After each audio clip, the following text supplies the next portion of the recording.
Hey guys, welcome to my Friday night show. I think I call it Hillbilly Wrap-up. So I wrap up the news of the week. And it's been a crazy week. I don't know about you guys. First of all, it doesn't feel like a Friday to me. It feels like a Saturday.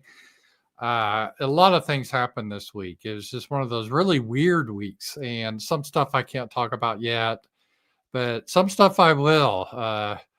Uh, Sasha and I, we went to her dad's old house and we heard this little crying sound. It's a rural area, and a little puppy came running out to Sasha. So, yeah, a puppy was abandoned, and we have a puppy now. I don't know what kind of dog it is. I think it's a black lab mix. I don't know. So, we got another dog. Maybe I'll show you the puppy. He's cute. He's cute, but he's real young. And yeah, puppies. And but it was a good week though. It was again a lot of different things happened this week. I thought the Wednesday show with Z-Man, those shows are a lot of fun. I did kind of a retrospective of the whole COVID-19 hysteria, and it was cathartic. It's something we needed to get out, talking about that whole crazy time. And I needed to discuss it. It was just like so much pent up anger from what happened 5 years ago. I will never forgive those people. And I think a lot of you feel the same too. So it was a good to do that show. Thank you so much for your support. And again, welcome. This is Friday. I do the wrap up every Hillbilly Wrap-up, I call this. And every Friday where I go over the news. A few weeks ago, I kind of changed some of my schedule of how I do things. And this was one of the changes. I have a Friday night show. And my main shows are then I have the Friday night show. And then Tuesday night, I have a roundtable with my Substack supporters.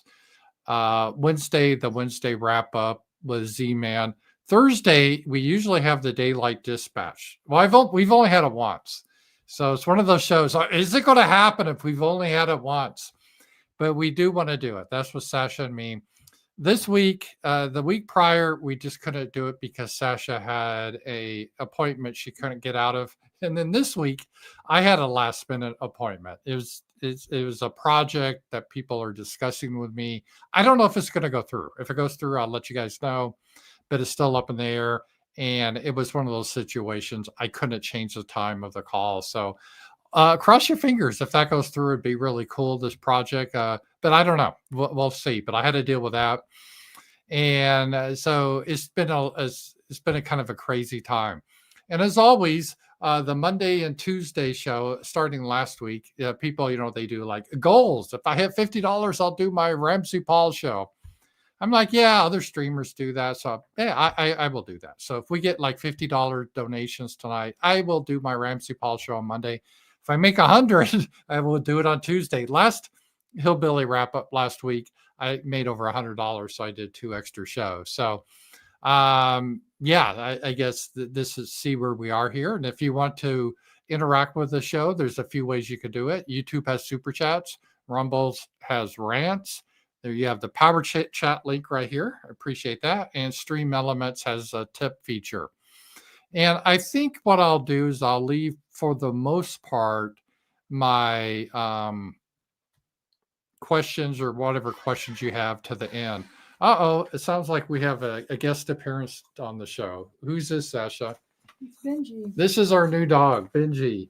I don't know what it is. I think Grok says it's probably a part lab mix, maybe border collie. I think he's probably maybe 12 weeks old, but I'm not really sure. As you can see, he's just a little guy. And it is a boy. I don't know. Maybe he will be trans, but he was assigned. He's good with the camera. He was assigned his sex as a boy because he's got a wee-wee. Other Sasha appeared in. I don't know if I could show his wee-wee on camera. That might be too extreme. So. Yeah. I'm not like Glenn Greenwald or something. So on, thank you for that. So that's our dog. And you want to just close the door? Yeah, buddy's coming. Oh, okay. Sorry about that. See, I got my fancy studio here, and that this Sasha's like my. There we go.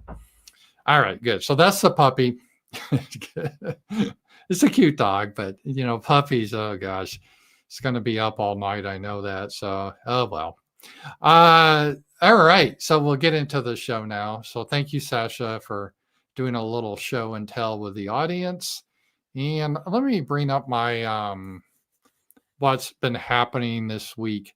It's kind of funny because with everything else going behind the scenes, I haven't tweeted or I haven't posted as much on X. And you guys can follow me on X. And by the way, I'm live on X right now, so make sure you follow me at Ramsey Paul. And in some ways, I've been away from the news, so I've tried to caught up, like what the heck's going on, and we'll discuss that tonight. And any other questions that you have or comments, just send them in, and we'll discuss it. All right, I did get a super chat way before the show, and you can send me also another option. I have a PayPal. If you just send me a donation there, and then send me an email and say, hey, this is my question or comment, that will work too. And this one guy, he doesn't want me to use his name, so I'm not going to use his name. We'll call him John. That's not his name, but John. He sent in a donation, and he had a couple questions because I want to do these before I get. He said there's a show, Love, Death, and Robots. Sounds kind of cool. First three seasons were kind of cool, some propaganda, but tolerable. But the fourth season is ridiculous. Every episode is either about abortion. Can you abort like robots? That'd be kind of funny. Or blackwashing. Every brave hero is black and or female, and all the whites are depicted as weak and cowardly. Plus lots of themes on abortion and such. Well, maybe it's good that they're aborted, right? If they're all black, I could go for the abortions. I don't care. Yeah, I'm surprised they're still doing it that way. People are kind of sick of it. And I think I did my video. I do it Friday mornings, every Friday, a private video for my Substack people. And the subject this week was the vibe, I think, has really changed. I mean, there's still a lot of freaks and weirdos out there that are crazy and hate us. But I sense a change with many things. One, Anthony Cumia, who I spoke with at American Renaissance last November. He was like taboo. He was blacklisted. And just recently, he got back a gig on mainstream radio. And the usual suspects squealed and cried and had a fit. And it didn't do any good. He's back on there. So I think we're seeing a real change in the dynamics. People are tired of the entire cancel culture and the woke culture. And in fact, the project that I don't know if I'm going to be working on, but I wish I could tell it to you guys, but I could tell you, you would never expect. I mean, so you're getting some like mainstream outlets that are interested in our ideas, whereas just 2 years ago, it was, verboten. It was just, so things have really changed a lot. And I was joking with Z-Man, and it was a joke, but people like Matt Walsh and Charlie Kirk, I was like, yeah, they're too radical. I mean, we're right wing, but we disavow. They don't have good optics. I'm joking. I like both of them, but it's just amazing how all these people now are sounding kind of like a Ramsey Paul. It's been a big change there. So that is good. So yeah, I guess it's not totally the way though. So so thank you, John. And I'm sure there's still a lot of woke shit and all the, white people bad, black people brilliant, black scientists.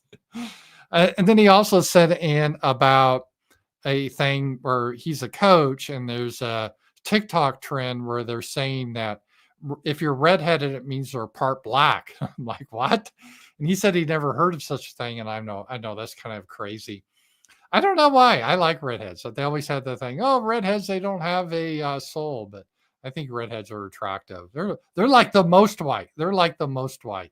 So that's kind of my take on that. All right. So there's that. Let's just go through now what has been happening. Let's see here. I think one of the big things that happened was Glenn Greenwald. He's a journalist, and he's a homosexual. And there was some stuff released of him with like a prostitute, a black prostitute, and I didn't watch it, thank God.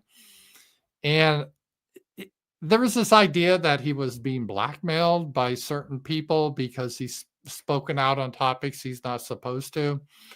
And I think we have a couple different issues here, right? The one issue is okay, he's homosexual, but that's a lot of people don't understand this. Milo brought this up. There's this fantasy like a lot of older people have that don't really understand. They think homosexuality is just like heterosexuality. It's instead of a man and a woman, it's just two men, for example, but otherwise they're just like a heterosexual couple. And it's not like that at all. It's in general, maybe rare occasions, but it's based on a lot of humiliation, fetishes, and everything else. Many partners, sometimes thousands of partners, male homosexuals. So the whole so-called lifestyle, I don't believe anyone's born homosexual. I think it's a behavior, and we put a name to the behavior. It's like being a thief, right? You're not born necessarily a thief, although you can argue people have that impulse to steal something. But when we call someone a thief, that's not like their identity. I was born a thief, like I was born black or white. No, it's not inherent. It's a practice. And that's how it was looked at for thousands of years. Committing homosexuality or sodomy, that is nothing new. I mean, it goes thousands of years, but they didn't have that label that you were a homosexual. That just didn't occur to people. You have like the Greeks, sometimes they would commit sodomy, and they never elevated that to the level of like a man and a woman in a family. That just never occurred to them. It was like a fetish, and it was a behavior. So you put a description to the behavior. It's not like an identity. So people that engage in that type of behavior, it's very different than I think what a lot of normies think. So the fact that Glenn Greenwald was involved with just weird stuff, I'm not really surprised. And like Milo said, that's the lifestyle. That's how it is mostly. Um, and I don't think that's healthy for society. So you have that, okay. But we already knew he was gay beforehand, right?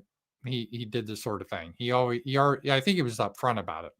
So this isn't really new. I guess the only thing was news. There was a video taking of him doing some weird sex with a black guy. Luckily, I didn't see it. I don't want to see it. So there's that aspect of it.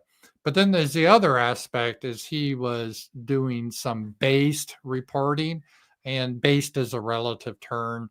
But I think he used to be a liberal Democrat, but he talks about issues that get certain people upset, and including what's happening in Gaza and the Israel killing the Palestinians there.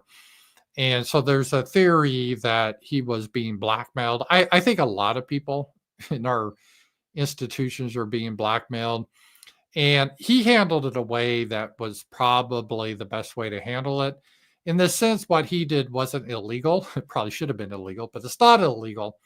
So I don't think it really has that much impact. Really, it shouldn't. I think it shocks people that don't understand that lifestyle, because they just see the lifestyle as portrayed by Hollywood, just very dignified people and everything. They don't understand the reality of it. And so I think it will shock those people that they have it's sort of like the boomer woman that lives in Vermont, that's always lived at 97% white area. And then she has a certain idea of how people of color are, especially blacks, from her TV. And they're always shocked when they see it doesn't line up exactly. That's sort of the way with this. People are kind of naive about the behavior, and they just see what's on TV, where any gay male couple, for example, they're always going to be loving, more loving than a heterosexual couple, very loyal and supportive, right? They're always going to be portrayed in a positive light. They don't show them random sex in the men's restroom or something like that, or in the park, or thousands of partners. They don't show that. So a lot of people are kind of surprised about that.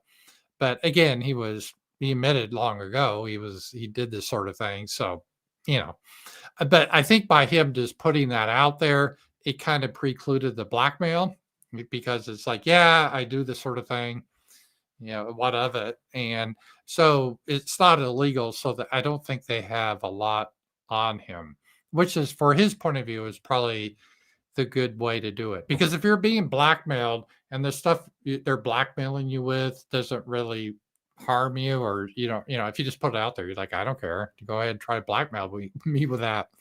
Now, I think when it gets trickier is when they try to get people in illegal stuff, usually underage kids. And that's what I think Epstein was doing. They were trying to get a lot of influencers, not just politicians, but politicians and influencers, in compromising positions with underage people and get it secretly filmed. Now, that could be a powerful blackmail, because that could really create problems for someone. But it's kind of sad because of how our society is degraded. Seeing a journalist, a white journalist, dress up like a little girl and kiss the feet of some black prostitute, a male prostitute. I guess that doesn't really impact us anymore. Years ago, it would have. But that's where we are as a society now. So that's Glenn. Let me just show you some of the clips from Glenn. Don't worry, I'm not going to show you the clip of him with the prostitute. I think that it was a prostitute, but I mean, who knows? They're all kind of. All right, here we go. Let's take a look at this here. I love the fact, for example, that Americans hate the media and distrust the media pretty much more than any group that exists, except for pedophiles, and the margin is not that large. I think this is when he was on Tucker. I think it's incredibly well deserved. Like, Americans have an intuitive understanding that. Yeah, that's Tucker. You can hear his laugh. He's got that distinctive laugh. Corporate journalism, that the dominant wing of the media has renounced their journalistic function and are propagandists. They don't trust them. They believe that they lie on purpose for political ends. All of that is completely true. And again, Greenwald is a journalist, so he understands the profession. So they're turning away more and more from these media outlets. They don't trust them any longer. They're still they're gigantic media conglomerates. As you work for one. They have a lot of influence and power, but less than they did before. And again, for me, the cause of the free internet, it's the reason why I moved my show to Rumble and moved everything to Rumble. It's one of the few platforms truly devoted to preserving a space of free speech on the internet, which for me is the biggest cause, because the internet and the ability to use it to challenge establishment orthodoxies, to organize against corrupt power centers is, for me, the real cause of hope. But that only can happen if the internet is protected as a free weapon. And that's what's being assaulted. Establishment sectors always know the greatest threat to them. They always seek to destroy it or to commandeer it. And that's what this whole fabricated disinformation expertise that appeared overnight after 2016. Like, these are the people who are the disinformation experts, these groups that are now designed to identify disinformation that gets censored. All of that is about eliminating dissent from the internet and disguising political censorship as some sort of apolitical expertise or science. Yeah, so that was a good point that he talked about how the media has become. They're, speaking of prostitutes, they're pretty well prostitutes now. They don't really report. They are just trying to uphold a narrative of the blob or deep state or whatever the regime is. That is their entire function right now. So, yeah, that is 100% what they're about. So as you can see, he makes some good points there. And here's the point that may have got him, where they somehow. One of the ideas is that he filmed this sexual encounter on his phone, and his phone was compromised by some actors. Could even be state actors. But we'll take a look at this. And I've already got a couple super chats, and I'm going to get them at the end of the show. Powerchats, keep sending them in. I appreciate that. Let's see here about if we can listen to him here. One of the set of files we released described the intelligence relationship that we have with Israel, that the NSA has with Israel. Israel is the number one recipient of NSA technology and NSA intelligence. We share more with Israel, even more than we do with the Five Eyes partners who develop this technology. We give more to Israel, more intelligence, raw intelligence about Americans as well, and more intelligence know-how. But at the same time, the documents that describe who are our greatest intelligence threats, who are our greatest intelligence adversaries, who spies on us the most, who is capable of spying out the most, number one on the list is Israel as well.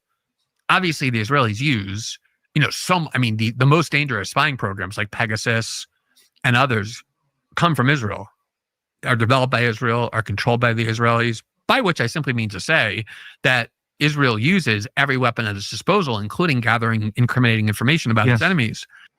And this was interesting. I think this was an interesting thing that Glenn Greenwald said. He's saying that we, obviously, I think people know we put Israel usually ahead of America in this country for a variety of reasons.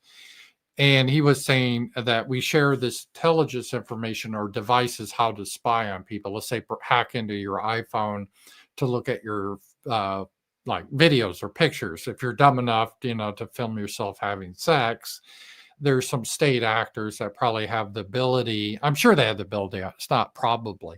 They have the ability to look in your iPhone and get incriminating information.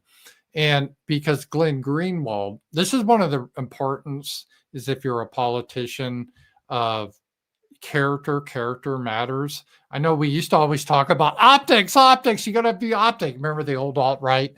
But optics, how you look on the surface, yeah, I mean, that's something. I'm not trying to say optics aren't totally irrelevant, but I've always been a big believer on character. And character doesn't mean you're perfect, right? But it means you don't have videos of you cavorting with a black homosexual prostitute, right? That's when you have a good character. I don't think George Washington ever did that. Then if you lived a pretty decent life, one of the advantages is very hard to blackmail you. It's you don't have what they call a long tail. I think that's the term they use. Whereas someone's very compromised, either legally or other ways, sexually, they can gain influence over you. And so Glenn Greenwald here was talking about how if you're an enemy of Israel, which Israel would have considered Glenn to be an enemy because he exposed, for example, what's happening in Gaza, and they're like, okay, then based on the technology that the Americas gave Israel, Israel theoretically had the power to look in, Glenn's phone and find that video and try to blackmail him into saying, hey, you better change your reporting, or it'd be a shame if this video was leaked. I don't know if it's Israel that did it, but it is interesting. I don't know who would blackmail them and why. I don't get the understanding it was about money or anything like that. It's probably more political. And I think when you're being blackmailed, one of the ways to deal with it is to say, well, I'll just release it. I don't care. I'll just, this is how it happens. So I think that's what Glenn did. He released it and said, yeah, this is me. I did this sort of thing. I'm not proud of it, but, I think that from his point of view was a smart way to deal with it because it took the power away from whoever was trying to blackmail him. And again, I'm not condoning his actions. And if he lived a better life, he wouldn't be in this position to be blackmailed. So, but we've all fallen short. So I don't want to throw too many stones at him, but that is where we are right now. And speaking of that, a guy that better make sure he has nothing incriminating on his phone, you better be sure, is Thomas Massey. Thomas Massey. Woo! Look at this. This is spicy. Nothing can justify the number of civilian casualties, tens of thousands of women and children. Why are always women elevated above men? It's just curious, right? If it's a civilian man, everyone's like, yeah, but women, I thought women are supposed to be equal, but that's another thing. Inflicted by Israel in Gaza in the last 2 years. We should end all military aid to Israel now. And look at the first response. I just noticed. You just told us you're not a Christian without saying it. This is a big problem we have in the United States, is the belief that somehow we got to support Israel no matter what, because somehow the Bible tells us that. And I've been through that. That's a myth. In fact, it's the book of Acts tells us that's being a Judaizer, that's sinful, but these people do it anyway. I've often stated, and I'm not exaggerating, that Israel could literally have concentration camps where they make lampshades and soap out of everyone. 6 million of the Gaza people. And people like Tom Cotton would support it. And I'm not joking. He would support it. There's nothing they can do that he wouldn't support. And it's just outrageous. And again, I don't really care about the Palestinians per se, but we shouldn't be involved with this sort of thing. It is horrible to see that. But good for Tom Massey to have the courage to say something like that. I really do this. All right, we're about at the halfway point of the show, so let me get a few super chats to figure how close we are to the goal. If we get $50, we'll go to a show on Monday. That'd be fun. Let's see here. Louis Barrow, $3. Some must say you're racist for telling a black puppy live with you, but not a black youth live with you.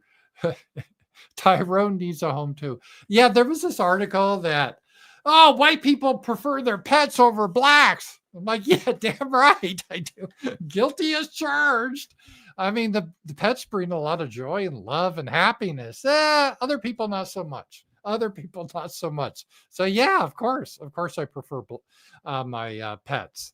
And Benji, I guess that's what we're calling him.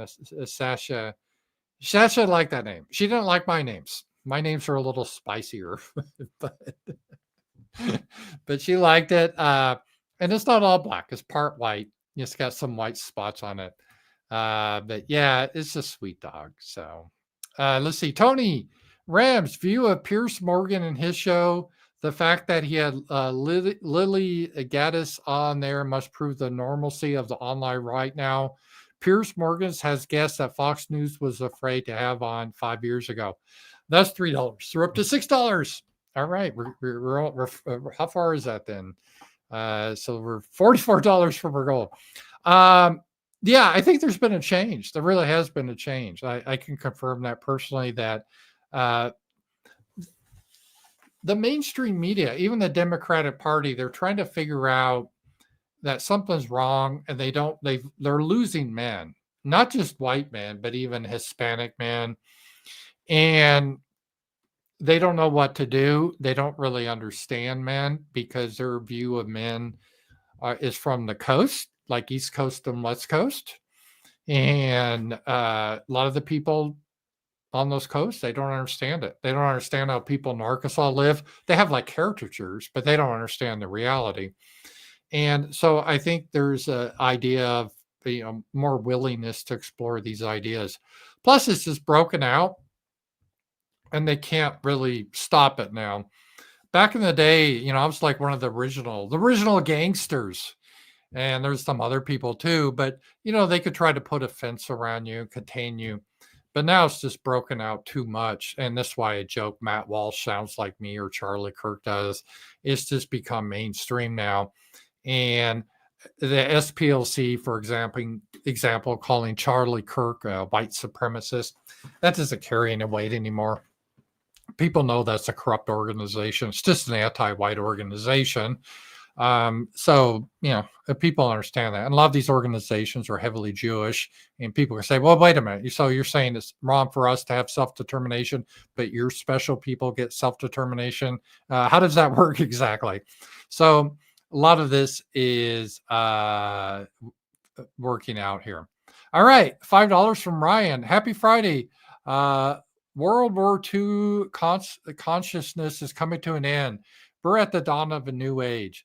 Yeah, Ryan, I think it really has. It's been how many years? 70, 80 years now since World War II. I mean, it's been a long time.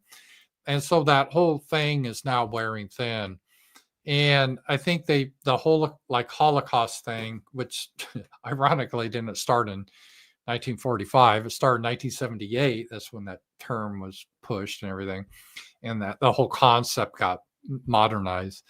It is kind of wearing thin now. It just doesn't, people are like, well, whatever happened all those years ago doesn't justify your behavior now. but they still try to use it. And just the other day, I saw some Israeli government official said, if we don't get it, weapons, there'll be another Holocaust. I'm like, oh, wow, there seems to be a lot of those. But I don't think that's working as much anymore. And I do think that is part of it here. Another super chat from Ryan. Thank you. Breaking news. Thomas Massey found unalived last night due to 2 bullet wounds in the back of the head. That's crazy. I know. Thomas, he's a good guy. I don't agree with him everything, but I think he's pretty principled man. And he said, it's not healthy, a foreign country controlling so much of American policy. And again, I have nothing against Israel. I don't have any problem with the Jewish people having a homeland. I'm a nationalist. I think that's actually a good idea. I think they should have their homeland. They can be happy there, but we shouldn't have to support it. That's where I draw the line. I think probably Thomas Massey thinks that way too. In a lot of ways, though, Israel's kind of an example. They're ethno-national state that is supported, at least by the Republican Party. So, so Thomas Massey better make sure he doesn't have any porn footage on his iPhone of having sex with a black prostitute. Otherwise, that could be coming out. Let's see here. $10. Thank you from Sombers. So it says 20. Can you please bring up the world's average breast cup size by country map? Why the genetics be like that? Your opinion on big boobs. I'm not going to bring up the map that now because I will look at that for a future show. Okay. Maybe I'll do a video on it. I don't want to bring it up now because I don't want to accidentally bring up like porn or something. Though I don't think it would it? I don't know. They usually have pretty good filters, but I don't want to risk it. But yeah, European women it's interesting. European men tend to be more attracted to boobs, and Africans are more attracted to an ass. And especially in Africa, they have those really big butts. It's really weird looking. I don't know. There's a term for that when it becomes so huge, it looks odd to us. Whereas I prefer a smaller butt. I don't like these gigantic butts. I don't find that sexually attractive, but like black men, they find that attractive. I think there's an evolutionary reason for that. Whereas European men, they tend to be more attracted to breasts. And I don't know, that could be an interesting discussion, the evolutionary reasons for that. But that is, I would imagine that the average breast cup size is higher in like Germany or something like that. But I'll bring that up for another show. So thank you for that. And let me just check my rants. No rants yet. So, we're halfway through the show. I think we're halfway to the goal, right? So it's 10, 20, 23, 26. So we're over halfway to the goal. And we'll have about another half hour. So another $25 we'll do a Monday show. But thank you for that. That was good. All right, let's get back into this. Got a lot of stuff tonight. I'm going to probably be up late tonight a lot. I'm going to be up early in the day and taking the new dog out. So here we go. So might as well go here. All right, well, let's talk about some feminism stuff, even on the right wing. I'm not really big on women lecturing men about masculinity and what we need to do different. I think it was a quote from Fight Club, we're a generation raised by women. I don't know if a woman is another answer to it. And I think there's a lot of truth to that. And I think that's why people like Andrew Tate, I'm not saying I support him, but I can understand why he's got more of a following than these blonde bimbos that go on Fox and lecture men. And here we go. Let's listen to this here. It's a major problem. And, Speaker Johnson has been talking about those maybe deadbeat folks that are on Medicaid, and maybe some of those folks are the stay-at-home sons. We don't know. But I'll tell you this, leave it to Gen Z to rebrand laziness and social awkwardness as something cutesy, like a stay-at-home son. They did much the same thing with quiet quitting, where you can go to work and do less. And if you call it quiet quitting, it's somehow better. But Laura, I got to tell you, this is also a big problem when it comes to, I think, declining birth rates, people not getting married and having children. You know, that's a big problem. They blame it on women. Well, look at what young women have to choose from. The pickings are slim. Yes, we might have a feminism problem in America, but it's the feminization of men. There are a lot of young women out there that want to get married. They want to have kids. They want to have stable families. But there are a lot of young men out there who want to live in mama's basement and order DoorDash. And therein lies a big part of the problem. Yeah, see, the issue will never be solved with someone like her. She totally misunderstands everything. She doesn't understand sexual dynamics. And it's kind of embarrassing she would say something like this. This is men's fault when women are the gatekeepers to sex and birth rates. I mean, it's just known. And if you don't believe me, there's plenty of articles. You can do research. I've shown it on like dating apps. So you could be fat, land well, tatted up on a dating app. If you're a woman, you're going to get a lot of people still interested in meeting you. You will. A lot of men will. They will do this. So she could complain about, oh, take a look at the men. Well, you've ever taken a look at the women? The women suck now in America for the most part. They're fat, they're tatted up, and they're ugly. I'm not all. There's some beautiful women American women out there, but I'm just saying, I get it. A lot of men don't look good, but you go out every day. There's a lot of women that look pretty damn horrible. So don't give me that somehow men are worse looking than women. In fact, if anything, I think men are probably better in shape than women. It's almost a weird thing in our culture that we still fat shame men, make fun of them, but women, oh no, we got to celebrate them being obese. It's really crazy. It's like an underwear ad you see now, all these fat, crazy, who knows what type of race women, bulges out there in their underwear is gross. You go to Target and see that on the underwear ad, but you never see a fat guy model. Right? Never. It's always a guy all ripped and everything. So I'm really tired of this. Number one, women are the gatekeepers to this. And women decide this because they can rather have a career and they're hypergamous. They want a guy that has a better education than them, makes more money than them, the whole bit. But almost like 60-70% of the people who go to college now are women, not because they're smarter, just because it's become easier to get in there and it doesn't mean as much. So she's totally missed the mark here. So she's doing the old thing of what I used to call in the churches would always blame men for all the problems, right? So like Mother's Day was the worship of mothers in the church. And Father's Day, where everyone had to stand up, give the women a rose. Oh, you women are just so full of love and perfectness. And then Father's Day was a big lecture about how evil men are not doing their responsibilities. And I'm tired of that. A lot of guys get tired of it. And I don't think it's the case that most men like, oh, I just don't want to have a family. I don't want to work. I'd rather just do nothing. I don't think that's the case. And I just get tired of this. It's just a cheap way that some conservatives, because conservatives in general, they love to white knight women. It's always men's fault. And some of these guys, they think, oh, well, a girl would like me if I white knight and blame men for everything.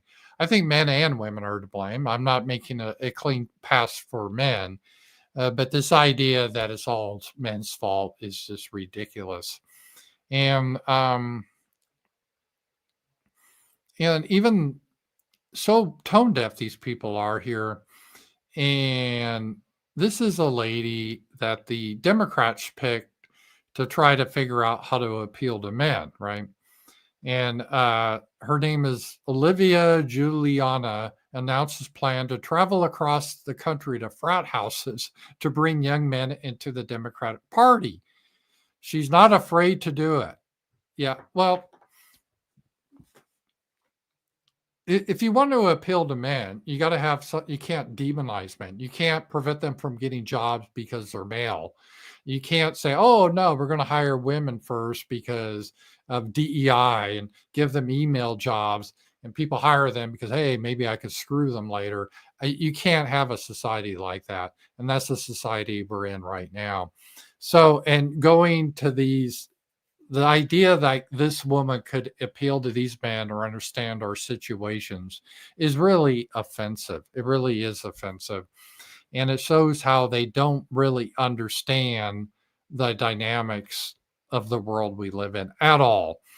It reminded me of the election, and they're doing her now, but and during the election, they had some polling data, Kamala Harris, like, oh my God, white men, unless they're gay, are not going to vote for Democrats. Because why would you? Why would you, if a straight white man want to vote for Democrats? They hate you. They hate whites. They hate men. They hate people that are straight. They hate Christians. So unless you have some weird masochistic thing, why in the hell would you vote Democrat? That's the reason. It's not that complicated. If you focused on men's issues, like how they get a good job, maybe treated fairly in the court system, I could go with the whole litany of lists that would be interested in men. That would appeal to men. But just trying to shame them or doing a LARP it's just ridiculous. And if you remember during the election, they in trying to figure out what men are like, they literally went to Hollywood and they had an ad made. And when I first saw the ad, I said, I didn't even do research. I said, well, half these guys I know are homosexuals or gay. Well, what is this? Is this bizarre thing I ever saw? And it looked like a village people trying to do a stereotype of what a construction worker's like or what a rancher's like. I live with ranchers. I know what they're like in real life. But they have this weird stereotype of it. And so they got a bunch of gay men from Hollywood that put together this weird cringe ad. And they're so tone deaf, they don't understand because they haven't lived in these areas. They don't understand the people here. But that was their attempt. And we saw this in the election with Tim Walz. He tried to dress up. Z-Man used the term Elmer Fudd. I like that. Where, I'm going to dress up like a good old boy. I think this is what good old boys do, right? And so they don't understand the basis of it. It's a weird cargo cult thing they do. So the left does it and the right does it to a degree too. Again, the whole issue is I think the issue with men needs to be solved with men and not really, we don't need women involved with that issue, put it all. I mean, they're part of the problem. I don't think another woman is really the answer we need. So that's how I look at that. All right, let's see what is happening here. This was an interesting talk about how the Overton window has changed so much. Let's take a look at this.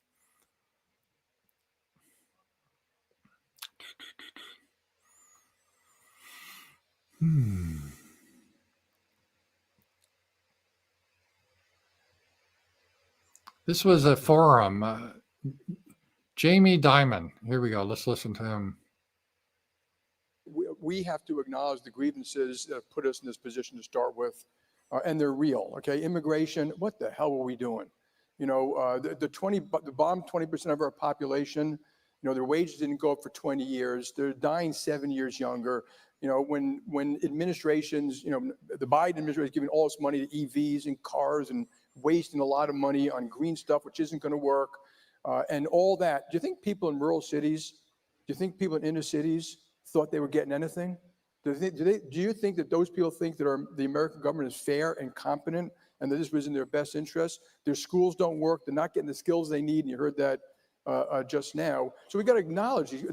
And I also call it blue tape because, Republicans, you generally don't like red tape. You understand the devastation of it.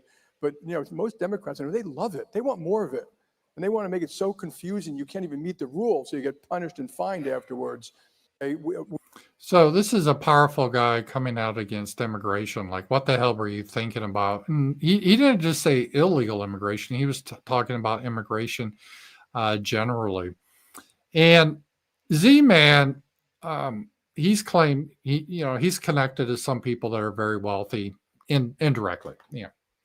And he's saying he's always said that a lot of powerful people in this country realized we were in a big problem and things had to change. And that's why a lot of things have dried up. Remember all the crazies, they used to be funded like BLM, Antifa, they're hardly around anymore, right? And the Antifa that is around is mostly trans, cross-dressers that are just doing stupid stuff. And because a lot of the funding has cut off, And a lot of powerful people see there's a real issue with this country, and they're really starting to look at things. Very powerful people and organizations. I can tell you, I won't say what, but organizations you think, oh, they would never reach out to like someone in our sphere, but they are. Now, they may not follow up with it, but that's another story. But things are definitely changing. And I think that is, I did my video about it, and I really do believe that. So this whole idea that immigration is somehow good, no one believes that anymore, really. I mean, when I say no one, I mean, obviously there's some, probably some boomer grandma in Vermont thinks it's still good because it's not in her area, but most people, they understand. It doesn't enrich you. Bringing a bunch of uneducated Haitians into your city does not make your city better. It should be obvious, but everyone's saying this now, right? When I would say this, you get canceled, you'd be attacked. You're on a hate map. We have a hate person here. There's hate emanating from Northwest Arkansas. Ugh. And now it's just like no one gives a shit. And now, like, he's saying this. Powerful people are saying this. Diversity is a strength. You say that now, people laugh. That used to be a catechism. I remember going in a government office when I was still in corporate world. We believe diversity is a strength. Like, yeah, you're a fool. You've never understood human history. Diversity always brings conflict. It's never a strength. Sometimes diversity of ideas is a strength, but just putting people together that have nothing in common, that's not a strength. So this is good. And the whole, hey, we got to pretend that a man in a dress is a woman, or doctors just randomly assign a sex at birth. People aren't buying that anymore. And again, there's some crazies that are. Don't get me wrong. So when I say I'm painting with a broad, I'm using hyperbole, but in general, people just aren't buying that anymore. And so this is what is happening now. And there was a good thing. And another reason is people are seeing videos of this and cheering. And the Democrats, they post this and they think everyone's going to, clutch their pearls and start screaming and crying. And they would have years ago. This is it's a job site in Tallahassee that had illegals. Get off the ground! Hey, get off the fucking ground! Give me your hand! No! Give me your hand! Give me your hand! Stop fighting!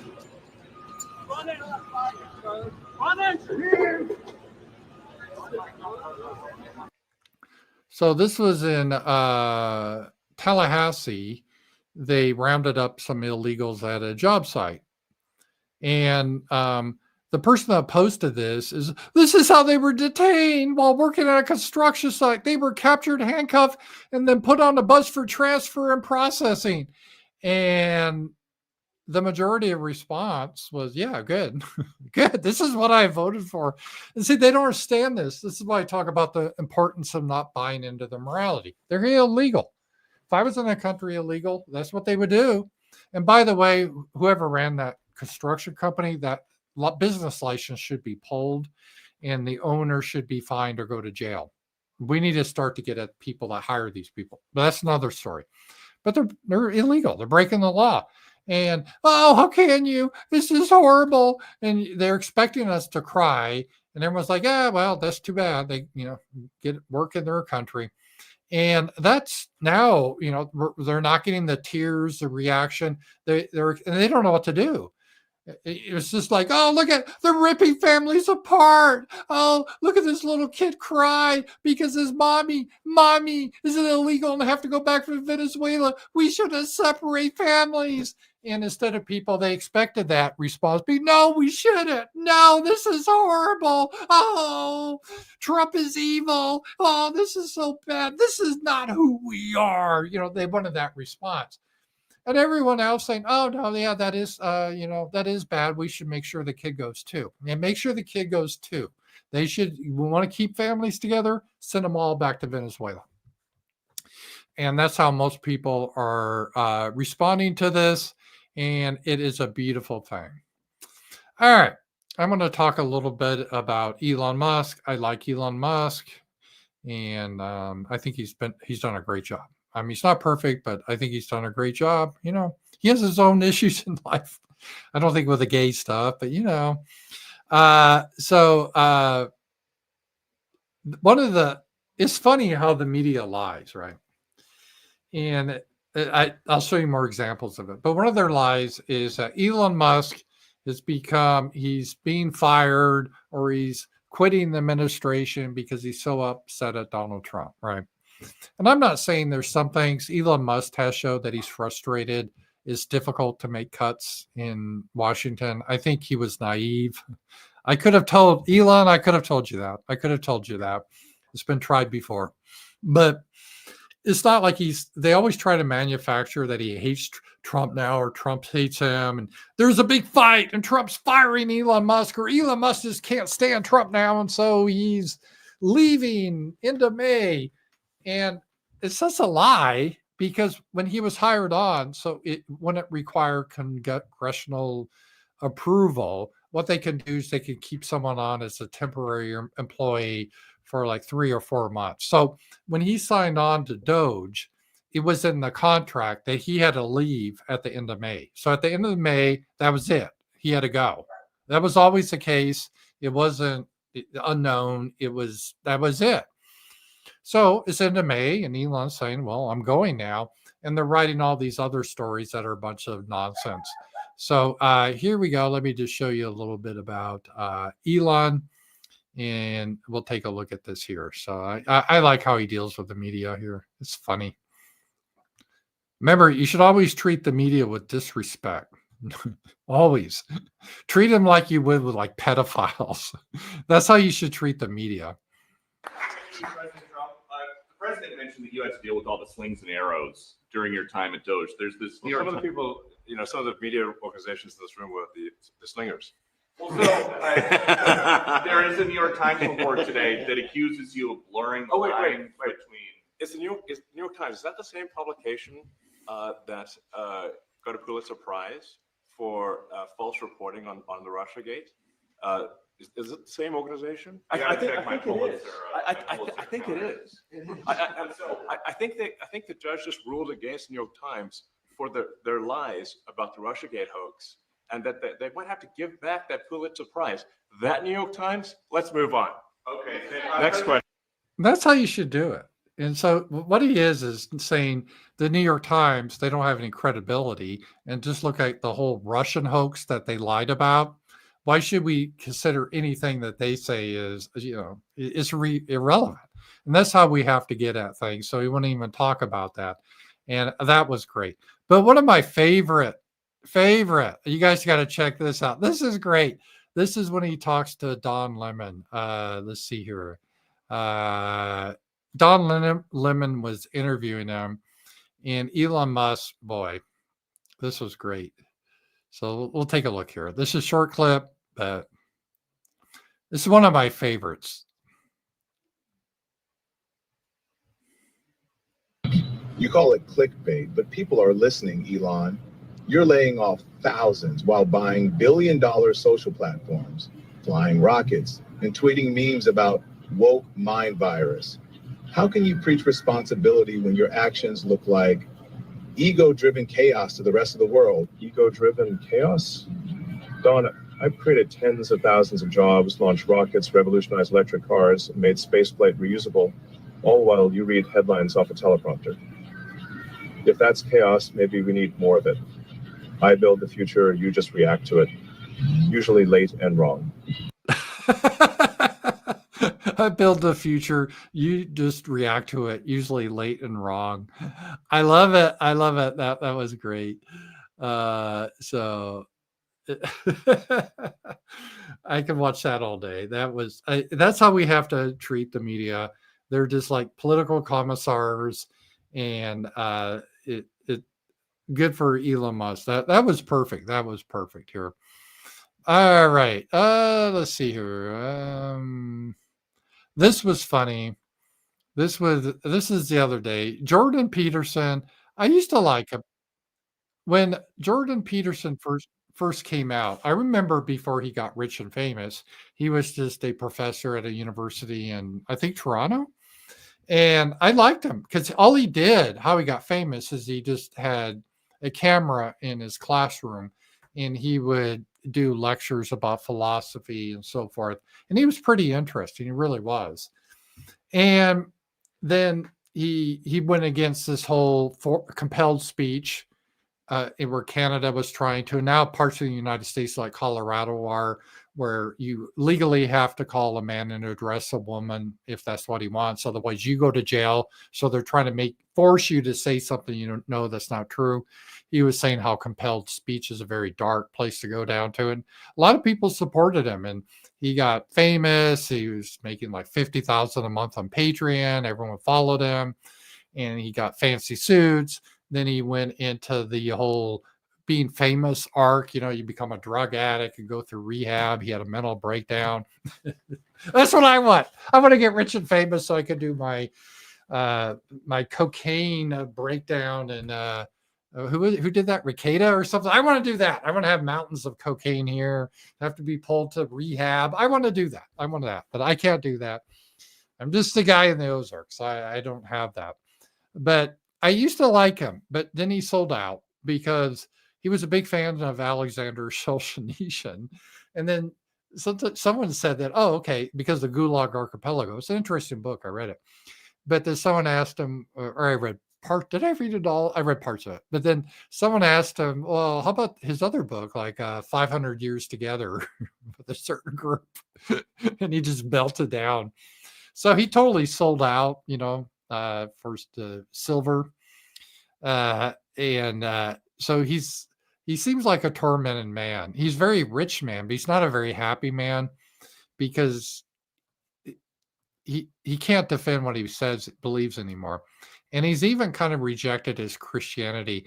And he got into this debate. It was originally titled One Christian versus 20 Atheists. That's what the debate was set up as. And this is, he had a Gen Z, really is funny. Just get over him. And Jordan Peterson used to be the guy that gets over other people, but let's just watch this quick exchange. Why is that relevant? Because you go to a Catholic church, don't you? Or you've attended recently. You're interested in Catholicism, aren't you? Sure. All right. Are you familiar with their doctrines? Somewhat. Okay. You're Their familiar. doctrines are very How do they deep. regard Mary? Why are you asking me that? Because you're a Christian. You say that. I haven't claimed that. Oh, what is this? Is this Christians versus atheists? I don't know. You don't know where you are right now. Don't be a smartass. Well, and I mean either you're a 'cause I Christian won't or you're talk not. to you if you're a smartass. Oh, either you're a Christian or you're not. Which one is it? I could be either of them, but I don't have to tell you. But why wouldn't you tell you? If you deny Christ, Jordan Peterson, you're not a Christian. So I don't understand this. You don't have to tell me. I was under the impression I was invited to talk to a Christian. Am I not talking to a Christian? No, you were invited to. I think everyone should look at the title of the YouTube channel. You're probably in the wrong YouTube video. You're really quite something. You are. Aren't I? But you're really quite nothing, right? But you're really quite nothing. You're really quite something, aren't I? But you're really quite nothing. You're not a Christian. Okay, I'm done with him. That kid, he did a good job against Jordan Peterson. Jordan Peterson, sadly, he's become a fraud. He sold out. Maybe I would sell out too. I don't know. I don't think I would though. I don't think I would. I just don't think I would. I haven't yet, so I don't think I would in the future. And I always tell people that, I'm like, this is me, like it or not. A lot of people don't, but I'm not going to change for you. And it makes things easier in life that way. Whereas Jordan Peterson, he had to kind of do a deal, where he had to give up some of his beliefs to get the rich and the money and the fame. That's the price. And maybe it's worth it. I don't know. But that's where he is. All right. Let's do an update. And I think I made enough already. We made the goal, I think. So let's just go through all the super chats and everything. So here we go. I'll go through the rants here first. And guys, thank you for being here. Pam, hi, $10. Did you see hockey stick climate change guy Michael Mann lost his running legal battle and owes $1 million. I didn't see that. Michael Mann lost his running legal battle. I don't know what that reference is, but interesting. And then Digitus Extractus. Hey, Digitus, it's good to see you. He's on the roundtable. We miss you on the roundtable, Digitus. You got a great voice. Black Fatigue, I haven't. I'm 1,000 miles away. Did you see Jared Taylor's recent video on New York crime? Talk about overrepresentation. I haven't seen his video. I'm a Jared Taylor fan, though, and I've seen Jared talk about that. You have to bring up per capita, and for certain groups, they just can't understand what per capita means. It melts them down. It's like listening to classical music. They just have they can't deal with that idea.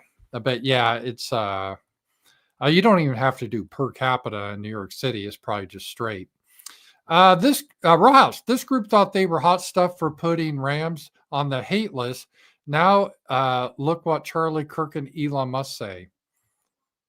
Yeah, I was on their hate list before it was cool. Let's take a look at this. Oh, and then Elon Musk, it had said SPLC is a scam organization. Yeah, they are. They are definitely a scam organization. It was weird because I got on their hate list. I'm like, I'm not even a group. I'm just a guy that gives my opinions. Kind of, what do I know, right? I used to drink a lot, give my opinions. That's it. But people thought, oh, they're protecting the they're fighting against the KKK, trying to attack little black children trying to go to school or some ridiculous thing. Yeah, they're a scam organization. They make a lot of money off their scam, but I think people are wising up to it. So that is a good thing. So yeah, and let's do some of the power chats here. Let's see here. Damian Thorne, $20. Thank you. Yeah, so we got over our 50. So we'll have a show on Monday. Thank you. Damian, people claim DEI is over, but the last couple of movies I saw in the theater, it seems they used a DEI checklist to make it. It was ridiculous.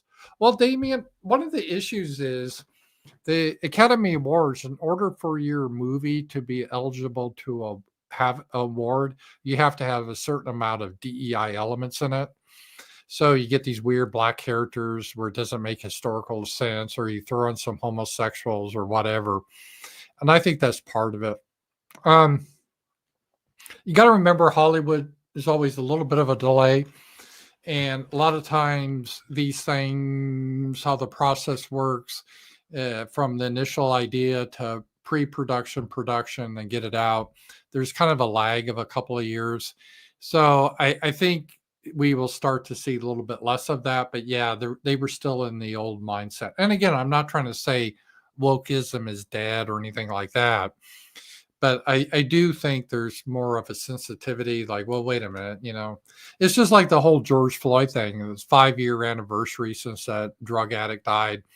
And, people aren't worshiping him anymore. There's been a change. There really has. Normal people aren't. They're really tired of it. So that was a crazy time back in 2020, I think, just because of, with COVID and everything else. It was great. All right, hang on here. Let me just get my Streamelements back up. I accidentally close it because I'm a boomer. All right, let's get my Streamelements up. Then I'll go look at the puppy, see how the puppy's doing. All right, Songbird 9. Hey, question. Would you define strength? What would it look like if white people reclaim their strength?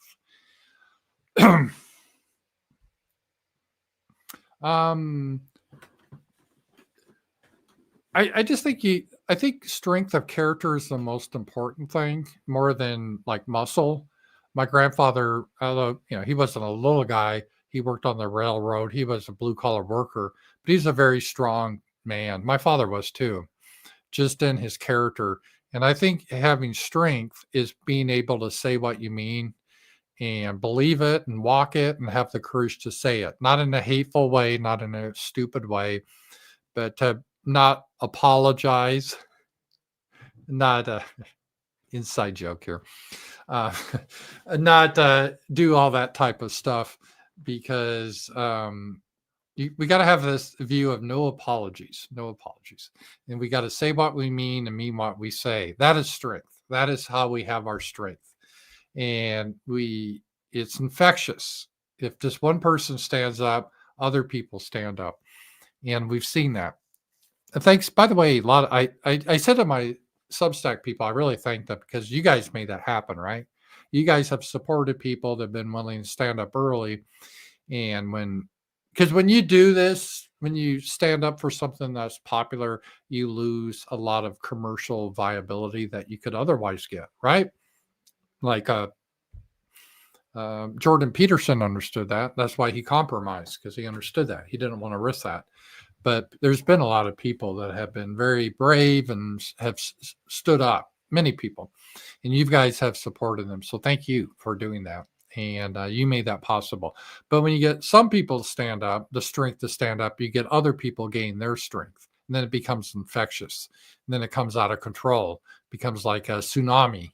And I think we see that a little bit now. So I'm white-pilled in many ways.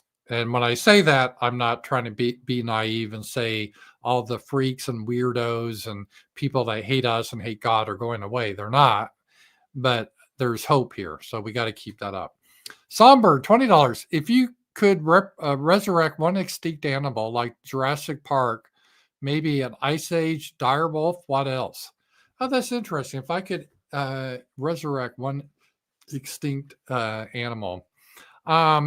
Well, for just being fun, it'd be fun to resurrect a T-Rex. I think all boys like T-Rex, Tyrannosaurus Rex. It'd be interesting to see if they were really predators or were they scavengers. But that wouldn't be ethical because there's nowhere for them now. I would like to see a return of the woolly mammoth, and we could maybe get those back, or the passenger pigeon. I think any animal species that we as humans wiped out, we should, if we can bring them back through cloning, I think we should. And if we have habitat for them, like the woolly mammoth existed with humans, we should bring them back. Passenger pigeon, like to see bring them back. Dinosaurs, we shouldn't bring back. I don't think we have the technology for that anyway, because it's been so long, but they were dead before humans. So no, don't bring them back. So it'd be, if I had to pick one, I would say the woolly mammoth. Let's see here. K-Max, $10. What data does Tommy have that young women want to have kids in mass numbers now and just men order DoorDash? Fox News attacking men like CNN or MSNBC. We get it from all angles now. Yeah, I don't. She's just doing the old boomer talking point. Oh, men, you boys, you're the problem. Oh, of course, all these girls want to settle down and have babies. So you're men, that's the problem. You're just all playboys. And you're corrupting these innocent young women. I'm like, yeah, right. So, yeah, it's just, it's the good thing is guys aren't buying into that nonsense anymore. Ryan, he brought up Tommy. Is such a grifter. Tommy Lauren is such a grifter. Let's see here. Oh yeah, here it is. She only got popular because she's hot blonde and repeats basic conservative BS. Just clueless. Yeah, obviously I'm married. I do not have anything against women, and I don't have against anything women commentators. And if women commentators are pretty good, I like pretty women. I am not against. I'm pro pretty women. Understand that. That's always been the thing. I love pretty women. So I'm really for pretty women being out there and commenting, doing commentary or videos. I'm for that. But if that's all they bring is showing their boobs and they don't have any interesting ideas, shame on you if you support them. Don't support them. If you have to, just bring up porn for free. Don't pay these people if they don't bring anything new. And there's a lot of women that, Ann Coulter, I think, has been really good. Michelle Mock, and I could go down the list that I respect. So I'm not saying all women, But if all they bring is look at my tits, no, I don't have any. I don't have any tolerance for those women in political spheres anymore.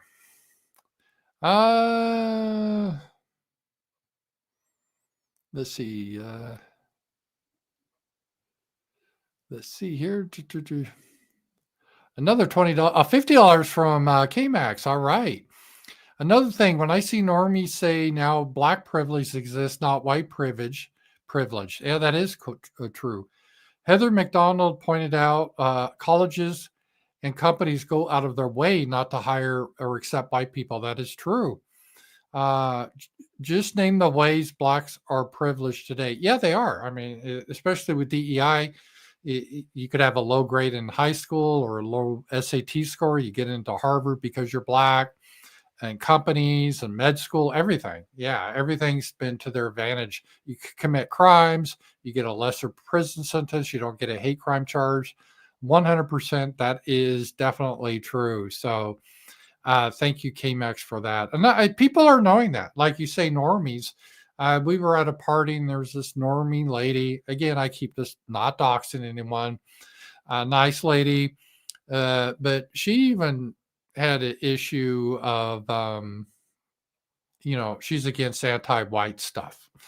And this is someone that probably votes Democrat, right?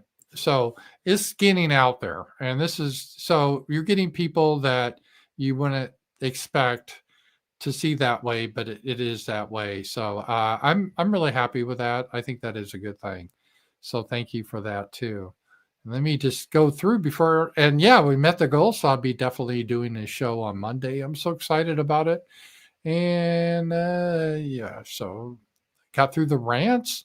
And let me just see all the, I think I got all the super chats and power chats. And as always, if I miss something, just let me know and I will get that. And let me just do one other check here, because sometimes things come in late and I hate to miss this. And K-Max again, thank you so much. And Somberg, a lot of good things today from people. So good. All right. I'll wrap it up for today. Again, you guys have been very generous tonight. We will do the Ramsey Paul show on Monday. I look forward to that, guys. So that's going to be really fun. And it's been a crazy week. Just a crazy week. Part of it I can't tell you for a variety of reasons, but part of it I can tell you. We got the puppy. The puppy picked us. And what could you do? I'm like, do we need a dog? But then it's like, it's abandoned. I'm like, okay. I feel sorry for animals. So we got a little puppy, and we'll see how that goes. So I'm sure it's going to grow to be big. I think it's a lab. I'm not really sure. So anyway, guys, thank you. And talk to you guys later. Bye-bye.